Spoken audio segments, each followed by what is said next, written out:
वक्रतुंड महाकाय सूर्यकोटि समप्रभा सर्वमंगलमांगल्ये शिवे सर्वार्थसाधिके शरण्ये त्र्यंबके गौरी नारायणी नमोस्तुते। ज्या ज्या ठिकाणी मनसाय माझे त्या त्या ठिकाणी स्वरूप तुझे मी ठेविते मस्तक ज्या ठिकाणी तेथे तुझे सत्स्वरूपाय दोन्ही। महायोगपीठे तटे भीमरत्यं वरं पुण्डरीकाय मुनीन्द्रे समागत्य निष्ठन्तमहानन्दगन्धं परब्रह्मलिङ्गं भजे पाण्डुरङ्गम्।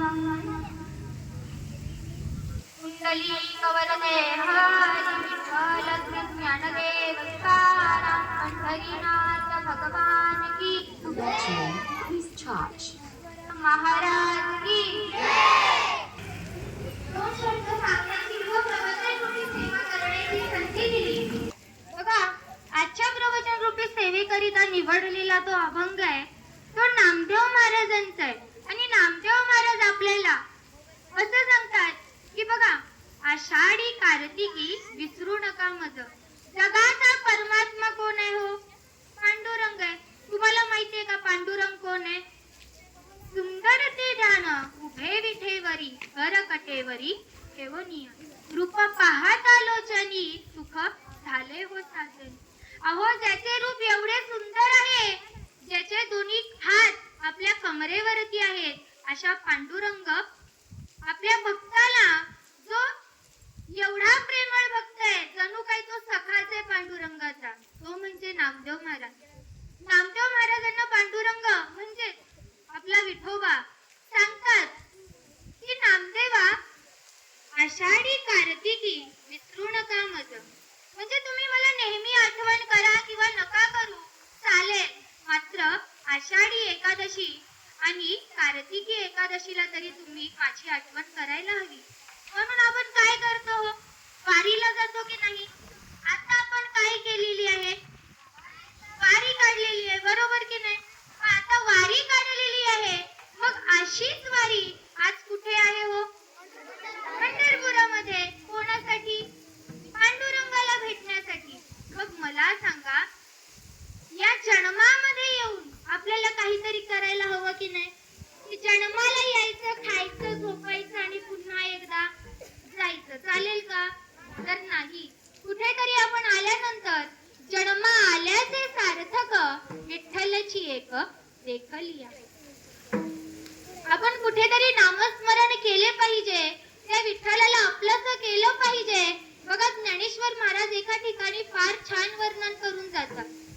ज्ञानोबाराय म्हणतात, साच आणि मवाळ मिथुले आणि रसाळ, साच आणि मवाळ मिथुले आणि रसाळ, शब्द तैसे कल्लोळ अमृताचे। म्हणजे माणसाने बोलावं कसं? जणू काय आपल्या तोंडामध्ये साखर आहे, जणू काय आपल्या तोंडामध्ये साखर आहे। एवढा गोडवा आपल्या बोलण्यामध्ये असला ना, प्रत्येक जण आपला झाल्याशिवाय राहणार नाहीये। मग मला सांगा, जर देवाला आपलंसं करायचंय तर काय करावे लागेल? नामस्मरण करावे लागेल। जरी आपण त्या देवाला मानत नसाल तर आपला देव घरामध्ये। माय बापे केवळ काशी तेने न जावे तीर्थासी। तुकाराम महाराज माहिती आहेत का तुम्हाला? संत तुकाराम महाराज सांगून जातात, तुका म्हणे माय बापे अवघी देवाची स्वरूपे। कुठेतरी आई वडील आपले दैवाचे स्वरूप आहेत, त्यांचं आपण ऐकलं पाहिजे। मार्ग दावूनिया गेले आधी दयानिधी संत ते, तेनेची पंक्ती चालू तथा न पडे गुंता कोठे काही। कुठेतरी संतांनी सांगितलेल्या मार्गावरती आपल्याला चालायचे आहे, कुठेतरी गुरुवर्यांनी दाखवलेल्या मार्गदर्शनावरती आपल्याला चालायचे आहे, तर आणि तरच आपल्या आयुष्याला खरा अर्थ आहे। मला सांगा, संत म्हणजे काय हो? काय करतात संत? संत दाखवतात पंत। काय करतो पंत? पंत लिहितात ग्रंथ। काय करतो ग्रंथ? ग्रंथ घडवतो मानस। काय ग्रंथ दाखवतो भगवंत। आणि काय करतो आपला भगवंत? तर भगवंत भगवंत करतो शेवट चांगला अंत. त्यासाठी कुठेतरी आपण नामस्मरण करायला पाहिजे. बघा, आता आपण म्हणालो संत म्हणजे कोण? ज्ञानोबा तुकोबा, बरोबर की नाही? ज्ञानोबा तुकोबा गोरोबा सावता माळी, सगळेजण वारीमध्ये जाणारा प्रत्येक व्यक्ती श्रीमंत आहे का हो? नाही. कोणी श्रीमंत आहे, कोणी गरीब आहे, शेतकरी आहे, की ते धर्माचा भेद आहे का हो? नाही. भेदाभेद अमंगळ. जिथे धर्माचा भेद नाही तिथे गेल्यानंतर कोणालाही दुःख जाणवत नाही. कितीही आपल्या आयुष्यामध्ये कितीही दुःख असू द्या तरी आपण ज्या ठिकाणी एक स्मित हास्य करतो ना ते ठिकाण म्हणजे वारी. मग त्या वारीमध्ये आपल्याला जायला हवं, कारण हा सुख सोहळा स्वर्गी नाही. त्यासाठी कुठेतरी देवाचे नामस्मरण आपण केले पाहिजे. मला सांगा हो, छत्रपती शिवराय कोण होते? कोण होते? राजे होते. बघा, छत्रपती शिवराय राजे होते, पण राजांचे गुरुवर्य कोण होते? संत तुकाराम महाराज होते की नाही? मग आपल्या आयुष्यामध्ये असे संत आहेत का हो? आहेत. ते आपल्या गुरुवर्यांच्या समान आहेत. अहो, जिथे आपल्याला मार्ग दावनिया गेले आधी दयानिधी संत ते, तेनेची पनथी चालू जता न पडे गुंता कोठे काही. कुठेतरी आपल्याला आपले गुरुवर्य काहीतरी शिकवतात. गुरु या नावाचा अर्थ माहितीये का हो तुम्हाला? गु म्हणजे अंधकाराकडून प्रकाशाकडे नेणारा आणि रु म्हणजे आपल्या आयुष्यातील अंधकार पुसवून टाकणारा. म्हणजे जो व्यक्ती आपल्या आयुष्यामधून सर्व अंधकार पुसवून टाकतो आणि कुठेतरी अंधारामध्ये भटकलेल्या या प्राण्याला त्या मार्गाकडे नेतो, तो म्हणजे गुरु असतो. कुठेतरी त्या गुरूंना, त्या संतांना आणि आई वडिलांना कुठेतरी आपलंसं केलं पाहिजे, त्यांची सेवा केली पाहिजे, कारण या ठिकाणशिवाय आपला या जगामध्ये कोणी नाहीये. शिवरायांची शिकवण काय हो?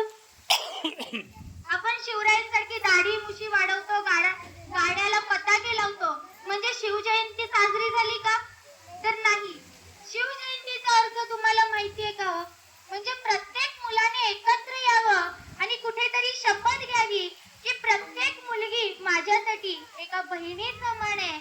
आणि आज कुठे बहिणीला घराच्या बाहेर निघता येत नाही, मुलीला नजर वर करून चालता येत नाही, याचं कारण कुठेतरी आपणच आहोत.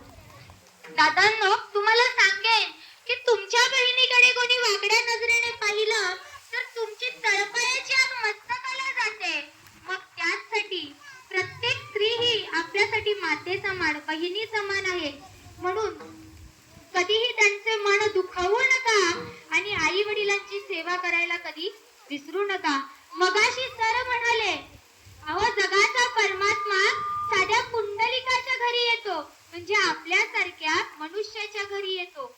पुंडलिक पाठ मोरा बैसला चरण धूत मातेचे, तैसी कोटी सूर्याची प्रभा, तैसा लक्ष्मी नायक उभा. तो वर्णिता शोभा, तैसा वेदशास्त्र अतर्कता.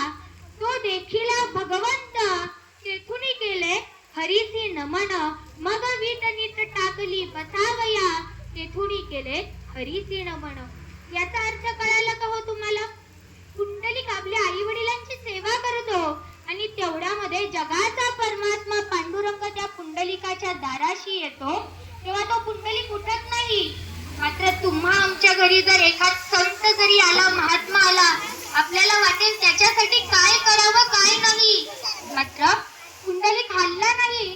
पुंडलिकाच्या हाताला एक वीट सापडली आणि ती वीट त्याने मागे फेकली आणि जगाच्या परमात्म्याला सांगितलं, जोपर्यंत मी माझ्या आई वडिलांची सेवा करतोय ना, तोपर्यंत तू या विठेवरती उभा राहा. मग तेव्हापासून सुंदर ते ध्यान उभे विठेवरी, कर कटेवरी ठेवोनिया. मग अशा बघा, तो भक्त असून जरी देवाला आपलंसं करू शकतो, देवाला आपल्या दाराशी उभा करू शकतो, मग आपण आपल्या आई वडिलांची सेवा करायला नको का हो?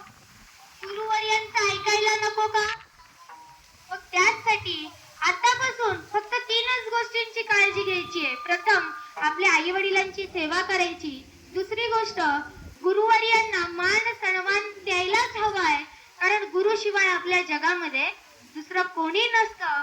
आणि तिसरी गोष्ट म्हणजे शिवरायांनी शिकवलेल्या मार्गावरती आपल्याला चाललंच पाहिजे. मग एकदा सर्वांनी भजन